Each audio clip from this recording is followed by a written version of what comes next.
ಆತ್ಮೀಯ ಸ್ನೇಹಿತರೆ, welcome back to my channel. ಸಾಮಾನ್ಯವಾಗಿ ನಮ್ಮ ಆರೋಗ್ಯ ಚೆನ್ನಾಗಿರಬೇಕಾದ್ರೆ ನಾವು ಉತ್ತಮವಾದ ಆಹಾರವನ್ನು ಸೇವನೆ ಮಾಡಬೇಕಾಗುತ್ತೆ. ಉತ್ತಮವಾದ ಆಹಾರ ಯಾವ ರೀತಿ ಅಂದರೆ ಉತ್ತಮ ಪೌಷ್ಟಿಕಾಂಶ ಉಳ್ಳಂತಹ ಆಹಾರ.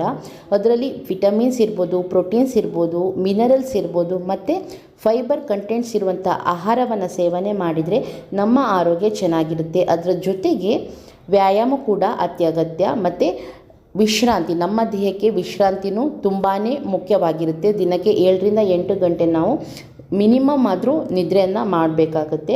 ಇವತ್ತಿನ ವ್ಲಾಗಲ್ಲಿ ನಾನು ನಿಮಗೆ ಡ್ರೈ ಫ್ರೂಟ್ಸ್ ಜ್ಯೂಸನ್ನ, ಆರೋಗ್ಯಕರವಾದಂತಹ ಡ್ರೈ ಫ್ರೂಟ್ಸ್ ಜ್ಯೂಸನ್ನ ಯಾವ ರೀತಿ ಮಾಡೋದಂತ ತೋರಿಸ್ಕೊಡ್ತೀನಿ. ಹಾಗೆ ಇದರಲ್ಲಿರುವಂತಹ ಕಂಟೆಂಟ್ಸ್ ಎಂತ, ಇದನ್ನು ಕುಡಿಯೋದ್ರಿಂದ ನಮಗೆ ಆಗುವಂತಹ ಆರೋಗ್ಯದ ಬೆನಿಫಿಟ್ಸ್ ಅಂತ ನಾನು ನಿಮಗೆ ಹೇಳ್ತೀನಿ.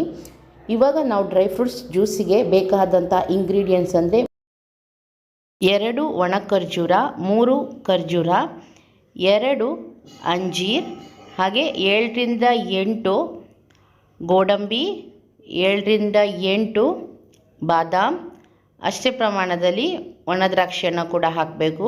ಅದರ ಜೊತೆಗೆ 2 ಟೇಬಲ್ ಸ್ಪೂನ್ ಆಗುವಷ್ಟು ಕುಂಬಳಕಾಯಿ ಬೀಜವನ್ನು ಇದಕ್ಕೆ ಸೇರಿಸಿ ಸ್ವಲ್ಪ ನೀರನ್ನು ಹಾಕಿ ನೆನೆಸಿಡಬೇಕು. ಇದನ್ನು ನೀವು ರಾತ್ರಿ ಇಡೀ ನೆನೆಸಿಡ್ಬೋದು ಅಥವಾ ಅಟ್ಲೀಸ್ಟ್ 4 ಗಂಟೆ ಆದರೂ ಇದನ್ನ ನೆನೆಯಕ್ಕೆ ಬಿಡಬೇಕು.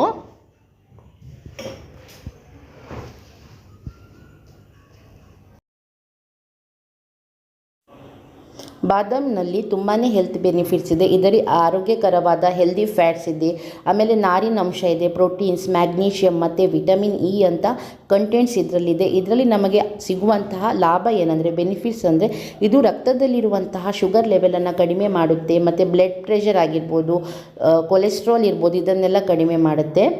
ಮತ್ತು ಗೋಡಂಬಿಯಲ್ಲಿ ವಿಟಮಿನ್ ಇ, B6, K ಮತ್ತು ಪ್ರೋಟೀನ್ಸ್, ಫೈಬರ್, ಹೆಲ್ದಿ ಫ್ಯಾಟ್ಸ್ ತುಂಬಾ ಇದೆ. ಇದು ನಮ್ಮ ಹೃದಯದ ಆರೋಗ್ಯವನ್ನು ಕಾಪಾಡುತ್ತೆ, ಬೋನ್ ಹೆಲ್ತನ್ನು ಸಪೋರ್ಟ್ ಮಾಡುತ್ತೆ ಮತ್ತು ಇಮ್ಯುನಿಟಿ ಇರ್ಬೋದು, ಜೀರ್ಣಶಕ್ತಿಯನ್ನು ಹೆಚ್ಚಿಸ್ತದೆ ಮತ್ತು ಸ್ಕಿನ್ನಿಗೂ ಇದು ತುಂಬಾ ಉತ್ತಮ.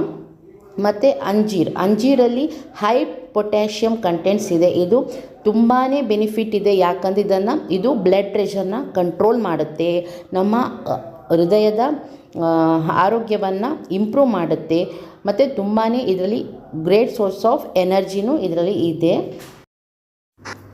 ಖರ್ಜೂರದಲ್ಲಿ ಬಹಳಷ್ಟು ಪ್ರಮಾಣದಲ್ಲಿ ನಾರಿನಂಶ ಮತ್ತು ರೋಗ ನಿರೋಧಕ ಶಕ್ತಿ ಹೆಚ್ಚಳವಾಗಿದೆ. ಮತ್ತು ಗರ್ಭಿಣಿಯರು ಡ್ಯೂ ಡೇಟ್ ಕೊಟ್ಟಿರ್ತಾರಲ್ಲ, ಆ ಟೈಮಿಗೆ 10 ಡೇಸ್ ಇರುವಾಗ ಖರ್ಜೂರವನ್ನು ತಿನ್ನೋದ್ರಿಂದ ನಾರ್ಮಲ್ ಡೆಲಿವರಿಗೆ ಇದು ಸಹಾಯಕರವಾಗಿರುತ್ತದೆ. ಆಮೇಲೆ ಬ್ರೈನ್ ಹೆಲ್ತಿಗೂ ತುಂಬಾ ಒಳ್ಳೆಯದು ಖರ್ಜೂರ. ಆಮೇಲೆ ಇದರಲ್ಲಿ ನ್ಯಾಚುರಲ್ ಸ್ವೀಟ್ನೆಸ್ ಇರೋದ್ರಿಂದ ನಾವು ಮಕ್ಕಳಿಗೆಲ್ಲ ಜ್ಯೂಸ್ ಮಾಡಿ ಕೊಡುವಾಗ ವೈಟ್ ಶುಗರ್ ಅಂದರೆ ಸಕ್ಕರೆಯ ಬದಲಿಗೆ ಖರ್ಜೂರ ಪೇಸ್ಟನ್ನು ಹಾಕಿ ಕೊಟ್ಟರೆ ಇದು ಆರೋಗ್ಯಕರವಾಗಿರುತ್ತದೆ. ಕುಂಬಳಕಾಯಿ ಬೀಜದಲ್ಲಿ ನಾರಿನಂಶ ಹೆಚ್ಚಳವಾಗಿದೆ. ಇದನ್ನು ತಿನ್ನೋದ್ರಿಂದ ನಮ್ಮ ಆರೋಗ್ಯಕ್ಕೆ ಏನು ಲಾಭ ಅಂದರೆ, ಯಾರಿಗೆಲ್ಲ ನಿದ್ರೆ ಸಮಸ್ಯೆ ಇರ್ತದೆ, ನಿದ್ರೆ ಬರೋದಿಲ್ಲ ಅಂಥವರಿಗೆ ಈ ಸಮಸ್ಯೆಯನ್ನು ನಿವಾರಣೆ ಮಾಡ್ತದೆ. ಆಮೇಲೆ ಕುಂಬಳಕಾಯಿ ಬೀಜ ಮತ್ತು ಅಗಸೆ ಬೀಜವನ್ನು ಒಟ್ಟು ಮಾಡಿ ಸೇವಿಸೋದ್ರಿಂದ ಲಿವರನ್ನು ಹೈ ಕೊಲೆಸ್ಟ್ರಾಲಿಂದ ಕಾಪಾಡಿಕೊಳ್ತದೆ. ಮುಖ್ಯವಾಗಿ ಬ್ಲಡ್ ಪ್ರೆಷರನ್ನು ಕೂಡ ಕಡಿಮೆ ಮಾಡುತ್ತೆ. ಒಣ ದ್ರಾಕ್ಷಿಯನ್ನು ತಿನ್ನೋದ್ರಿಂದ ನೆನೆಸಿ ಕೂಡ ತಿನ್ಬೋದು ಅಥವಾ ಹಾಗೆ ಕೂಡ ತಿನ್ಬೋದು. ಹಾಗೆ ತಿನ್ನೋದ್ರಿಂದ ಇದರಲ್ಲಿ ಹೆಚ್ಚಿನ ಪ್ರಮಾಣದಲ್ಲಿ ಕಬ್ಬಿಣಾಂಶ ಇರೋದ್ರಿಂದ ನಮ್ಮಲ್ಲಿ ಕೆಂಪು ರಕ್ತದ ಕಣವನ್ನು ಇದು ಜಾಸ್ತಿ ಮಾಡ್ತದೆ. ಆಮೇಲೆ ಯಾರಿಗೆಲ್ಲ ರಕ್ತಹೀನತೆ ಸಮಸ್ಯೆ ಇದೆಯೋ ಆ ಸಮಸ್ಯೆಯನ್ನು ಕೂಡ ಇದು ತಡೆಗಟ್ಟುತ್ತದೆ. ಜೀರ್ಣಶಕ್ತಿಗೂ ಉತ್ತಮ ಮತ್ತು ಕ್ಯಾನ್ಸರ್ ಅಂತಹ ಅಪಾಯಕಾರಿ ರೋಗವನ್ನು ಇದು ತಡೆಗಟ್ತದೆ, ಅಂದರೆ ಕಡಿಮೆ ಮಾಡ್ತದೆ. ಮತ್ತು ಮೂಳೆ ಆರೋಗ್ಯವನ್ನು ಕೂಡ ಕಾಪಾಡ್ತದೆ, ಮೂಳೆಯನ್ನು ಸ್ಟ್ರಾಂಗ್ ಮಾಡ್ತದೆ. ನೋಡಿದ್ರಲ್ವ ಸ್ನೇಹಿತರೆ, ನಾವಿವತ್ತು ಮಾಡ್ತಿರುವ ಡ್ರೈ ಫ್ರೂಟ್ಸ್ ಜ್ಯೂಸಲ್ಲಿ ಎಷ್ಟೆಲ್ಲ ಹೆಲ್ತ್ ಬೆನಿಫಿಟ್ಸ್ ಇದೆ ಅಂತ. ಸೊ ಇವಾಗ ಇದು 4 ಗಂಟೆ ಕಾಲ ಇದು ನೆಂದಾಯಿತು. ಇವಾಗ ನೀವು ನೋಡ್ತಿದ್ದೀರಲ್ಲ ಎಷ್ಟು ಚೆನ್ನಾಗಿ ಇದು ನೆಂದಿದೆ ಅಂತ. ಇದರಲ್ಲಿರುವಂತಹ ನೀರನ್ನು ನಾವೆಲ್ಲ ನೀರನ್ನು ತೆಗಿಬೇಕು. ನೀರನ್ನು ತೆಗೆದು ಈ ಖರ್ಜೂರದಲ್ಲಿ ಒಳಗಡೆ ಈ ಬೀಜ ಇದೆಯಲ್ಲ, ಆ ಬೀಜವನ್ನು ಕೂಡ ತೆಗೀರಿ.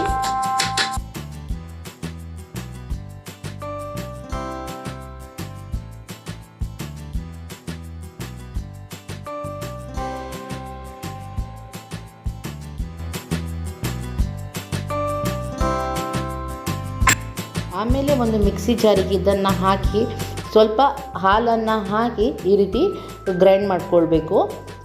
ಇದನ್ನು ಸೋಸಬಾರ್ದು, ಹಾಗೆಯೇ ನಾವು ಕುಡಿಬೇಕು. ನೋಡಿ, ಡ್ರೈ ಫ್ರೂಟ್ಸ್ ಮಿಲ್ಕ್ ಶೇಕ್ ಅಂತ ಹೇಳ್ಬೋದು, ರೆಡಿಯಾಗಿದೆ. ಈ ಡ್ರಿಂಕಲ್ಲಿ ಇಷ್ಟೆಲ್ಲ ಹೆಲ್ತ್ ಬೆನಿಫಿಟ್ಸ್ ಅಲ್ಲದೆ ಇದು ಹಿಮೋಗ್ಲೋಬಿನ್ ಮತ್ತು ಪ್ಲೇಟ್ಲೆಟ್ ಕೌಂಟನ್ನು ಇದು ಜಾಸ್ತಿ ಮಾಡ್ತದೆ. ಆಮೇಲೆ ಇದನ್ನು ನೀವು ವಾರಕ್ಕೆ 1-2 ಸಲ ಮಾಡಿ ಕುಡೀರಿ ಸಾಕು. ಡೈಲಿ ಕುಡಿಯೋಕ್ಕೆ ಹೋಗಬೇಡಿ, ಅಥವಾ ಆಲ್ಟರ್ನೇಟ್ ಡೇಸಲ್ಲಿ ಮಾಡ್ಕೊಂಡು ಕುಡಿಬಹುದು. ಇವತ್ತಿನ ಈ ವ್ಲಾಗ್ ನಿಮಗೆ ಇಷ್ಟ ಆಗಿದೆ ಅಂದ್ಕೊಳ್ತೀನಿ. ನೀವು ಕೂಡ ಈ ಡ್ರಿಂಕನ್ನು ಒಮ್ಮೆ ಮನೇಲಿ ಟ್ರೈ ಮಾಡಿ. ಇಷ್ಟ ಆದರೆ ಲೈಕ್ ಮಾಡಿ, ಕಮೆಂಟ್ ಮಾಡಿ, ಹಾಗೆ ತಪ್ಪದೇ ಸಬ್ಸ್ಕ್ರೈಬ್ ಮಾಡಿ. ಸಿಗೋಣ ಮುಂದಿನ ವೀಡಿಯೋದಲ್ಲಿ. ಅಲ್ಲಿಯವರೆಗೆ ನಮಸ್ಕಾರ.